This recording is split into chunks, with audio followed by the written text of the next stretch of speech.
दिल्ली में शराब घोटाले को लेकर बीजेपी का फैलाया झूठ का गुब्बारा फट चुका है। 15 दिन से ज्यादा हो चुके हैं और सीबीआई ये तक नहीं बता पाई है कि उसे छापे में मनीष सिसोदिया के घर और बैंक लॉकर से मिला क्या। झूठ बेनकाब हुआ तो पूरे देश में बीजेपी की फजीहत हो गई। इससे बौखलाई बीजेपी अब दिल्ली की शिक्षा क्रांति के खिलाफ षड्यंत्र करने में जुट गई। बीजेपी अब रात दिन दिल्ली के सरकारी स्कूलों को बनाने में भ्रष्टाचार के झूठे आरोपों के ढोल बजा रही है। सवाल उठा रही है कि सरकारी स्कूलों में इतने क्लासरूम क्यों बना दिए, इतने बेंच क्यों लगाए, स्मार्ट क्लासरूम की जरूरत क्या है, शौचालय की जरूरत क्या है। आरोप ये भी लगाए गए कि दिल्ली में स्कूल तो बनाए ही नहीं हैं और जब आम आदमी पार्टी ने स्कूल दिखाने का चैलेंज स्वीकार किया तो 500 के बजाय एक ही स्कूल देखकर भाग निकले। अरे चलो ना भाई, अरे अगले में चलो ना। दरअसल बीजेपी की सोच ही सरकारी स्कूलों के खिलाफ है। वो चाहती ही नहीं है कि गरीब के बच्चों को भी अच्छी शिक्षा मिले। ये चाहते हैं कि सिर्फ इनके बच्चे अच्छी शिक्षा लें, इसलिए ये अपने बच्चों को विदेशों में पढ़ा रहे हैं। केंद्रीय मंत्री पीयूष गोयल की बेटी हार्वर्ड यूनिवर्सिटी से पढ़ी है। रक्षा मंत्री राजनाथ सिंह के बेटे नीरज ने ब्रिटेन के लीड्स से एमबीए किया है। वित्त मंत्री निर्मला सीतारमण की बेटी ने नॉर्थ वेस्टर्न यूनिवर्सिटी से मास्टर्स की पढ़ाई पूरी की है। इसी तरह पूर्व केंद्रीय मंत्री प्रकाश जावड़ेकर के बेटे ने बॉस्टन यूनिवर्सिटी से पढ़ाई की है।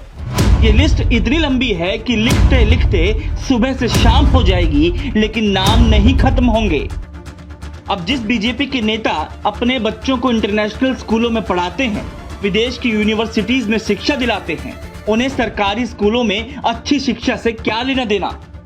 इन्हें डर है कि अगर बच्चे अच्छी शिक्षा पाकर अपने पैरों पर खड़े हो जाएंगे तो इनके लिए रैलियों में नारे कौन लगाएगा। तभी तो गुजरात, हिमाचल प्रदेश, हरियाणा, मध्य प्रदेश, यूपी, असम समेत उन तमाम राज्यों में जहां जहां बीजेपी की सरकारें हैं, वहां की सरकारी स्कूलों की हालत बद से बदतर हो चुकी है। दिल्ली में ही बीजेपी शासित एमसीडी स्कूलों का हाल इनके निकम्मेपन की ही गवाही है। बीजेपी की ये सोच मोदी सरकार के शिक्षा मंत्री धर्मेंद्र प्रधान के इस बयान से और साफ हो जाती है। क्या भारत के राष्ट्रपति जी की पोती, अभी द्रौपदी जी की पोती जाएगी पढ़ने में थोड़े दिनों में, क्या उनकी फीस स्ट्रक्चर और आपकी घर में काम करने वाले काम वाले बाई की बेटी की फीस स्ट्रक्चर एक होना चाहिए क्या? सुना आपने, देश के शिक्षा मंत्री कह रहे हैं कि अमीरों के बच्चों और गरीबों के स्कूल एक नहीं होने चाहिए, दोनों की पढ़ाई का लेवल अलग होना चाहिए। यही वजह है कि बीजेपी को यह बर्दाश्त नहीं हो रहा है कि दिल्ली के सरकारी स्कूल इतने शानदार हो गए हैं, लेकिन अरविंद केजरीवाल एक अलग मिशन पर हैं। उनका सपना है कि जैसे उन्होंने खुद आईआईटी में पढ़ाई की, वैसे ही देश के हर बच्चे को आईआईटी जैसे अच्छे संस्थान में पढ़ने का मौका मिले। और अपने इस सपने को पूरा करने के लिए वो लगातार काम कर रहे हैं। मैं सामान्य सा आदमी हूँ, सामान्य से परिवार में पैदा हुआ, आईआईटी गया, आईआईटी में मेरी पढ़ाई हुई।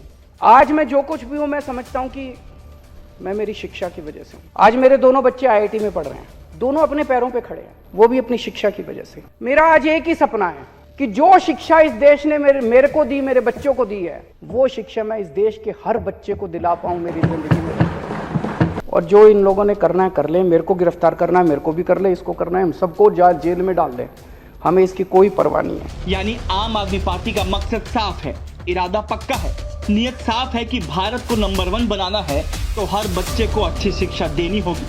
अब इसमें बीजेपी लाख अड़ंगे लगाए, लेकिन केजरीवाल की शिक्षा क्रांति की लहर देश के कोने कोने तक फैलने से नहीं रोक पाएगी।